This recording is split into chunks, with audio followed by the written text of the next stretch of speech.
Semangat pagi Indonesia, semangat pagi sahabat Erlangga dimanapun berada. Nah, anak-anak sahabat Erlangga dimanapun berada, selamat datang di Erlangga Classroom. Erlangga Classroom ini adalah persembahan dari penerbit Erlangga untuk menemani sahabat Erlangga belajar dari rumah.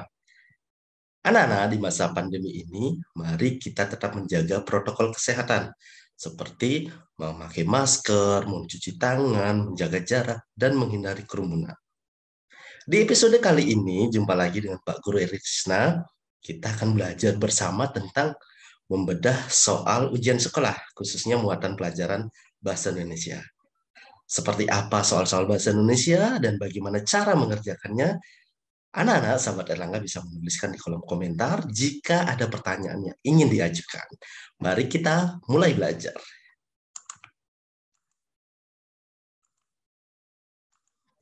Ya, anak-anak di bahasa Indonesia itu banyak hal atau banyak materi yang bisa kita selesaikan, yang bisa kita bedah soalnya. Pada sesi kali ini ada beberapa materi yang akan kita bedah. Yang pertama itu adalah tentang makna kata, istilah, antonim, dan sinonim. Makna kata yang pertama ini merupakan arti atau maksud suatu kata. Yang kedua, ini berkaitan dengan istilah. Istilah itu bisa berupa kata atau gabungan kata yang mengungkapkan makna khusus dalam suatu bidang tertentu. Yang ketiga, antonim. Antonim ini itu adalah kata yang memiliki makna berlawanan dengan kata yang dimaksud. Dan yang terakhir itu adalah sinonim. Sinonim itu adalah kata yang memiliki makna sama dengan kata yang dimaksud.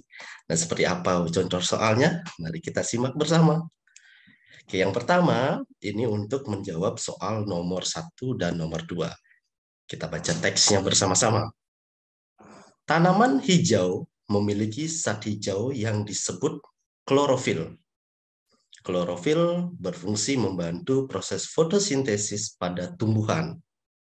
Pada tumbuhan tertentu, klorofil tidak hanya terletak pada daun, melainkan dapat pula berada pada bagian batang. Klorofil tidak hanya dimiliki oleh tumbuhan berdaun hijau. Tumbuhan yang berwarna selain hijau juga memiliki klorofil untuk membantu proses fotosintesis. Ya, soal pertama, makna kata yang dicetak miring adalah proses. Nah, berarti teman-teman sahabat Erlangga itu harus melihat kata yang bercetak miring. Kita cari, ya kata yang bercetak miring adalah fotosintesis. Ini berarti apa makna kata fotosintesis? A. Pernafasan pada tumbuhan. B. Pembuatan klorofil pada daun. C. Pematangan buah pada tumbuhan. Atau D. Pengolahan makanan pada tumbuhan. Ayo silakan dijawab. Ya, kita lihat jawabannya adalah D. Di fotosintesis itu adalah proses dari pengolahan makanan pada tumbuhan. Kita lanjut soal nomor 2. Ya, soal 2, istilah klorofil pada teks memiliki makna A. Akar tumbuhan, B. Zat hijau daun, C. Batang tumbuhan hijau, atau D. Proses pengolahan makanan. Silakan. Bagaimana? Sudah ketemu jawabannya, anak-anak? Jawabannya adalah apakah A, B, C, atau D? Ya, jawaban yang benar itu adalah B, zat hijau daun. Jadi kalau kita lihat dari teks, klorofil dikatakan sebagai zat hijau daun. Tumbuhan yang memiliki zat hijau daun disebut klorofil. Cukup mudah bukan? Mari kita lanjut ke soal berikutnya. Soal nomor 3. Kita simak bersama. Pernahkah kalian melihat makhluk hidup amuba? Amuba adalah makhluk hidup yang memiliki cara berkembang biak yang langka. Amuba dapat berkembang biak dengan cara membelah diri. Pertanyaannya adalah, kata langka pada teks di atas memiliki persamaan kata dengan ya langka. Jadi dikatakan bahwa amuba adalah makhluk hidup yang berkembang biak dengan cara yang langka. Nah, persamaan kata langka, apakah A jarang, B melimpah, C banyak, atau D mayoritas? Silahkan ditulis dan ditebak jawabannya. Jawaban yang benar itu adalah A, yaitu jarang. Nah, kata langka, persamaan katanya atau sinonimnya adalah jarang. Kalau melimpah, banyak, mayoritas itu memiliki arti yang sama, ya, yaitu mayoritas, banyak ataupun melimpah itu makna katanya sama. Atau bisa merupakan persamaan masing-masing, ya. Soal nomor 4. Antonim dari kata tinggi adalah, nah, anak-anak sebelum menjawab harus diingat, arti kata antonim atau makna dari antonim itu adalah lawan kata. Berarti lawan kata tinggi itu adalah A, dangkal, B, pendek, C, rendah, atau D, dekat. Jadi antonim kata tinggi. Bagaimana? Sudah adakah dari sahabat Erlangga yang sudah ketemu jawabannya? Apakah A, B, C, atau D? Mari kita lihat bersama. Ya, antonim dari kata tinggi itu adalah rendah, yaitu C. Nah, kalau dangkal, dangkal itu antonimnya adalah dalam. Nah, biasanya untuk kedalaman tertentu ya, sungai tersebut dangkal, seperti itu. Kalau pendek, itu antonimnya adalah panjang. Kemudian kalau dekat, antonimnya adalah jauh. Ya, cukup mudah. Mari kita lanjutkan. Nah, di topik yang kedua itu adalah tentang pemahaman bacaan. Untuk memahami isi teks, itu dapat dilakukan dengan membuat pertanyaan, menjawab pertanyaan dengan kata tanya, dan membuat simpulan. Jadi agar sahabat Erlangga mampu memahami isi teks, itu dapat dilakukan dengan menjawab pertanyaan dengan kata tanya tentunya, kemudian membuat simpulan. Nah, perlu diingat bahwa sebuah teks itu dapat tersusun dari kalimat utama, kalimat penjelas, gagasan pokok, atau ide paragraf. Seperti apa contoh soalnya? Mari kita lihat. Nah, bacalah teks di bawah ini untuk menjawab soal nomor 5 sampai 6. Kita baca bersama-sama. Pada era digital ini, banyak orang tidak bisa lepas dari gawai. Gawai tidak hanya berfungsi sebagai alat komunikasi. Gawai juga berfungsi sebagai alat untuk mencari sarana hiburan. Internet menjadi salah satu pendukung yang membuat gawai tidak lepas dari tangan. Meskipun memiliki manfaat positif bagi kehidupan, gawai dan internet juga dapat menjadi penyebab penyakit karena pengguna kurang bergerak. Sebagai pengguna dan penikmat teknologi, kita harus bijak dalam menggunakan gawai dan internet. Pembatasan gawai sangat dianjurkan agar tidak terhindar dari penyakit dan dampak buruk lainnya. Nah, dari sini kita akan lihat soal yang berkaitan dengan pemahaman terhadap bacaan. Ya, yaitu soal nomor 5. Ide pokok paragraf pertama pada teks. Jadi dilihat ini paragraf pertama adalah A, banyak orang menggunakan gawai, B, internet sebagai pendukung gawai, C, bijak menggunakan gawai, atau D, manfaat gawai. Sekali lagi untuk menjawabnya, Sobat Erlangga harus membaca atau melihat dari teks khususnya pada paragraf pertama. Bagaimana, sudah tahu jawabannya? Kita lihat jawabannya adalah D, yaitu manfaat gawai. Dari mana kita bisa memastikan jawabannya itu ada di kalimat kedua. Gawai kini tidak hanya berfungsi sebagai alat komunikasi. Gawai juga berfungsi sebagai alat untuk mencari informasi dan sarana hiburan. Ya, kita lanjut ke soal nomor 6. Soal nomor 6. Kalimat utama paragraf ketiga pada teks adalah A. Pembatasan penggunaan gawai sangat dianjurkan dari dampak negatifnya. B. Para orang tua harus membimbing dan membatasi penggunaan gawai dan internet yang berlebihan. C. Penggunaan teknologi secara bijak adalah melarang anak bermain gawai dan internet. Atau D. Sebagai pengguna dan penikmat teknologi, kita harus bijak dalam menggunakan gawai dan internet. Nah, karena diminta kalimat ketiga, yaitu kita cek di kalimat ketiga, paragraf ketiga ini, dicek apa yang menjadi kalimat utamanya. Ya, jawabannya adalah A, B, C, atau D. Ya, jawaban yang tepat itu adalah D.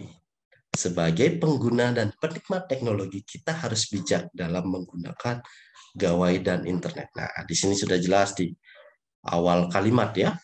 Awal paragraf itu kalimat pertamanya, sebagai pengguna dan penikmat teknologi, kita harus bijak dalam menggunakan gawai dan internet.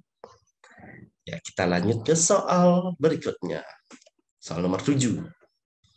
Perhatikan teks berikut. Bunga melati memiliki manfaat yang beragam bagi manusia. Selain sebagai tanaman hias, bunga melati juga dapat dimanfaatkan sebagai campuran teh. Teh yang dicampur bunga melati biasanya digunakan sebagai aromaterapi. Aroma ini dapat menyebabkan orang yang meminumnya menjadi lebih tenang.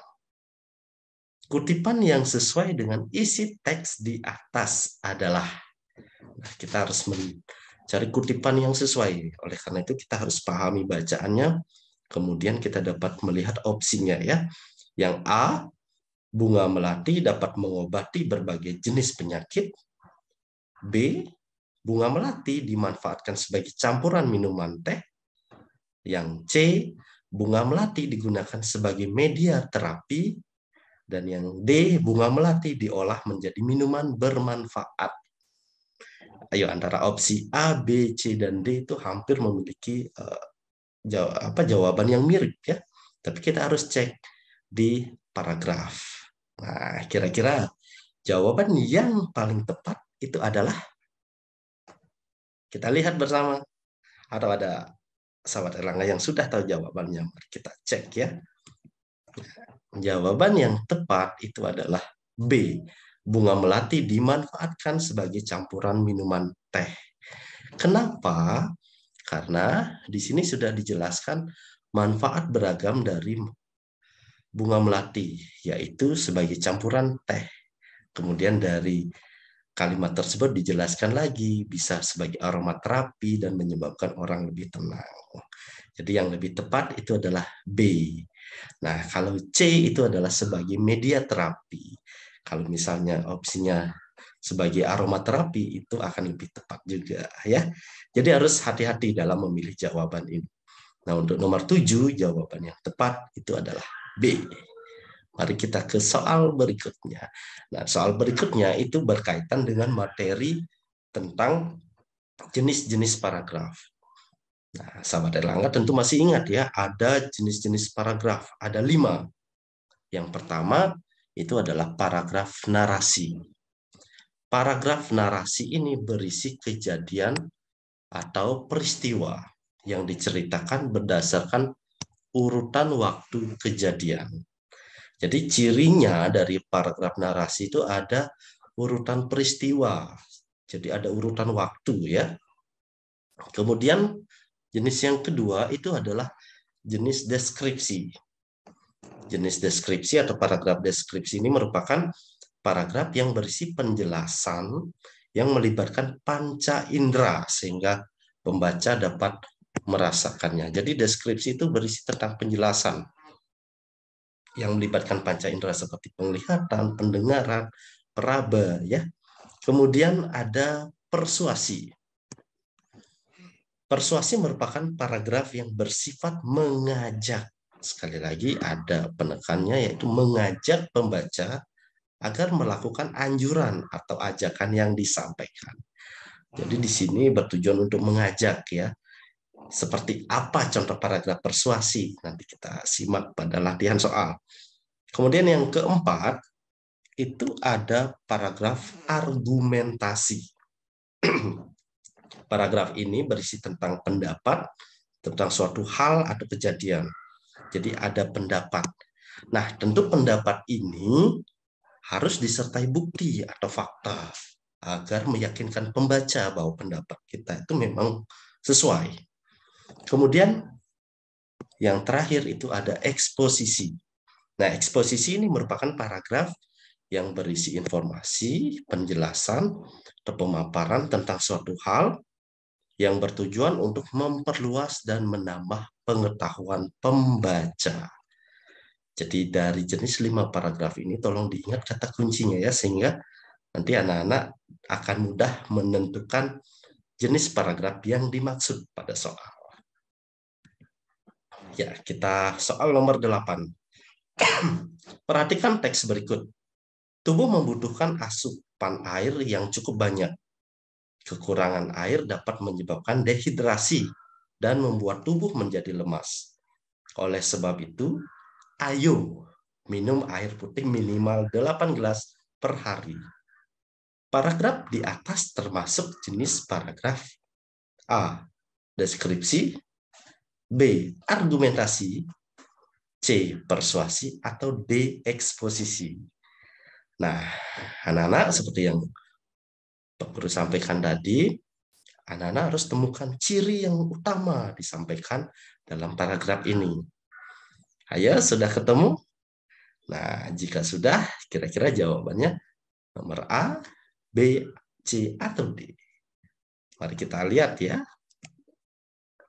Jawaban yang tepat untuk soal nomor 8 itu adalah C, persuasi. Mengapa? Karena berisi kata untuk mengajak. Ayo, minum air putih minimal 8 gelas per hari. Bagaimana? Sudah jelas bukan? Ya, kita lanjut ke soal nomor 9. Nomor 9. Perhatikan teks berikut.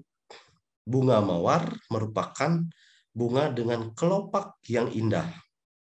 Kelopak bunganya memiliki helai-helai yang bertumpuk rapi. Bunga ini memiliki beragam warna seperti merah, putih, dan oranye. Batang bunga mawar dilindungi oleh duri-duri.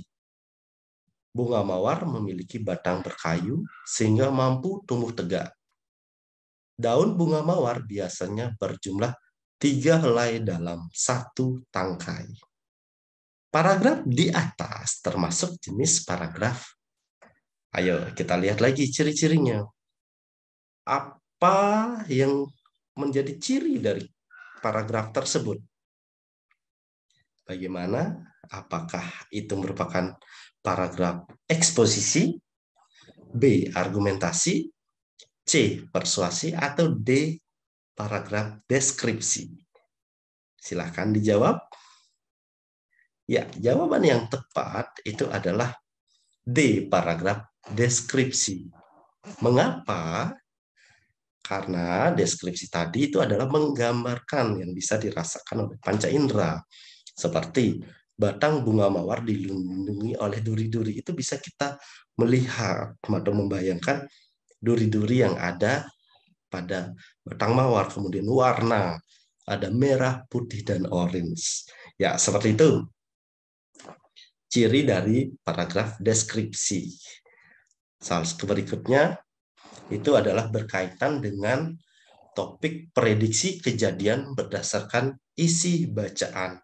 Nah, pada materi ini tentang bagaimana memprediksi kejadian, perlu diingat bahwa setiap kejadian pasti memiliki hubungan sebab akibat yang saling berkaitan. Peristiwa yang akan terjadi merupakan akibat dari peristiwa yang sudah terjadi. Untuk dapat memprediksi kejadian selanjutnya, maka sangat perlu memahami kejadian sebelumnya. Jadi di sini ada sebab akibat yang saling berkaitan, sehingga sahabat Erlangga perlu membaca dengan tepat hubungan yang terjadi. Nah, oleh karena itu, bacalah dan pahami seluruh teks, serta perhatikan topik bahasan dan keterkaitan antara kalimat sebelum dan sesudahnya. Jadi di sini perlu diperhatikan topik. Topik apa yang disajikan di dalam bacaan atau paragraf itu. Seperti apa? Mari kita simak soal selanjutnya. Ini adalah untuk soal nomor 10 dan 11. Kita baca bersama-sama teksnya. Buah dan sayur mengandung banyak serat yang mengenyangkan dan menyehatkan. Kekurangan mengonsumsi buah dan sayur dapat menyebabkan gangguan pencernaan hingga mengidap obesitas, kegemukan pada anak. Selain itu, anak-anak biasanya lebih suka makanan cepat saji, junk food, yang mengandung lemak jahat. Kebiasaan mengonsumsi makanan cepat saji dapat mengganggu tumbuh kembang anak. Oleh karena itu, membiasakan anak mengonsumsi buah dan sayur harus diterapkan sejak dini. Kita lihat soal nomor 10. Akibat jika anak hanya mengonsumsi makanan cepat saji tanpa makan sayur dan buah adalah A. Anak akan sakit perut karena terlalu kekenyangan. B. Anak mengalami gangguan pencernaan dan obesitas. C. Anak tidak akan sakit karena diserang oleh lemak jahat. Atau D. Anak mengalami kejang-kejang dan muntah. Jadi diminta atau kita harus memprediksi akibatnya jika hanya mengonsumsi makanan cepat saji tanpa sayur dan buah. Ini bisa diperhatikan paragrafnya ya. Bagaimana, sudah dapat jawabannya? Apakah A, B, C, atau D? Ya, mari kita simak bersama. Jawabannya adalah B. Anak akan mengalami gangguan pencernaan dan obesitas. Nah, di sini sudah dijelaskan menyebabkan gangguan pencernaan hingga obesitas. Kita lanjut di soal nomor 11. Masih dengan paragraf yang sama. Nomor 11. Mengonsumsi buah dan sayur dapat mencegah gangguan pencernaan dan obesitas atau kegemukan. Karena A. Mengandung banyak serat yang mengenyangkan dan menyehatkan. B. Bukan makanan favorit anak-anak. C. Anak-anak lebih menyukai makanan siap saji. Atau D. Mengandung lemak jahat. Ya, kita bisa lihat jawabannya itu pada teks ya. Apakah A, B, C, atau D? Bagaimana sahabat Erlangga? Sudah tahu jawabannya? Ya, kita lihat bersama. Jawaban yang tepat itu adalah A, yaitu karena mengandung banyak serat yang mengenyangkan dan menyehatkan. Nah, di sini sudah disampaikan pada awal paragraf, buah dan sayur mengandung banyak serat yang mengenyangkan dan menyehatkan. Jadi cukup mudah bukan? Sekali lagi caranya adalah ketika untuk memprediksi suatu kejadian, kita lihat topiknya, kemudian kita lihat sebab akibatnya. Semua akan ada diuraikan di dalam teks. Kita lanjut ke soal nomor 12. Bacalah ilustrasi berikut. Putri tidak pandai memasak, tetapi ia selalu belajar dengan tekun. Sebagian besar masakan Putri berupa tumis-tumisan. Putri selalu mencoba menu baru tiap harinya. Prediksi yang sesuai dengan ilustrasi di atas adalah Jadi ada ilustrasi bahwa Putri tidak pandai memasak, tetapi ia selalu belajar dengan tekun. Nah, kira-kira yang jawabannya adalah apakah A, Putri tidak bisa memasak karena belum berpengalaman. B, jika terus berlatih, suatu saat Putri akan pandai memasak. C, Putri kesulitan memilih bahan untuk belajar memasak. Atau D, Putri hanya akan membuang-buang waktu karena belajar memasak. Ya, yang mana anak-anak? Jawabannya, ya mari kita lihat. Jawabannya adalah B. Jika terus berlatih, suatu saat Putri akan pandai memasak. Nah, kenapa B? Karena di sini sudah dijabarkan bahwa tetapi ia selalu belajar dengan tekun. Nah, itu adalah bisa menjadi sebab akibat dari bacaan itu sendiri. Jadi kalau belajar dengan tekun, maka suatu saat nanti atau berlatih dengan tekun, suatu saat nanti Putri akan pandai memasak. Ya, kita masuk ke materi selanjutnya, yaitu tentang membandingkan teks. Nah, anak-anak sahabat Erlangga, topik membandingkan dua teks ini cukup sering muncul di dalam soal ujian. Nah, membandingkan itu berarti menemukan persamaan atau perbedaan informasi dari dua teks. Nah, untuk menemukannya itu dapat dilakukan dengan mencari ide pokok dalam setiap teks. Dua teks yang berbeda juga dapat memiliki persamaan unsur-unsur intrinsik dan simpulan isi cerita. Cara menemukannya adalah dengan membaca seksama, menemukan topik, menemukan unsur adik simba, dan memahami gaya bahasa setiap teks. Nah, adik simba itu unsur-unsur kata tanya ya, apa, di mana, kapan, siapa, mengapa, dan bagaimana. Itu jangan dilupakan. Itu adalah salah satu cara kita untuk membandingkan dua teks. Kita simak soalnya. Teks berikut untuk menjawab soal nomor 13 dan 14. Teks 1. Kita baca bersama ya. Teks 1. Saat sedang liburan ke Yogyakarta, tidak afdal rasanya jika tidak menyantap makanan khas daerah istimewa ini. Ya, dia adalah gudeg. Makanan legendaris kota Yogyakarta yang sudah terkenal sejak zaman dahulu ini memiliki cita rasa yang unik. Gudeg disajikan dengan ayam kampung, tempe, tahu, sayur nangka, dan tambahan kerupuk sehingga membuat makanan ini wajib ada di daftar menu yang akan dicoba saat mengunjungi Yogyakarta. Teks kedua, sate kelatak merupakan sate kambing yang dibumbui garam, lalu dibakar dengan besi sebagai tusuk satenya. Sate unik ini dapat ditemui ketika berada di kota Yogyakarta dan sekitarnya. Sate ini memiliki cita rasa yang khas dan akan mengingatkanmu pada kota Yogyakarta. Ya, soal nomor 13. Persamaan kedua teks tersebut adalah membahas A. Makanan khas kota Yogyakarta, B. Nasi gudeg dan sate kelatak, C. Makanan tradisional Jawa Barat, atau D. Minuman yang ada di Yogyakarta. Oke, untuk melihatnya, silakan perhatikan. Teks 1 itu membahas tentang gudeg, teks 2 membahas tentang sate kelatak. Yang mana gudeg itu adalah makanan legendaris, makanan khas, dan sate kelatak juga merupakan makanan khas ya. Di sini sate unik ini dapat ditemui ketika berada di Yogyakarta. Berarti jawaban yang tepat itu adalah untuk nomor 13 itu adalah A. Persamaannya adalah membahas tentang makanan khas kota Yogyakarta.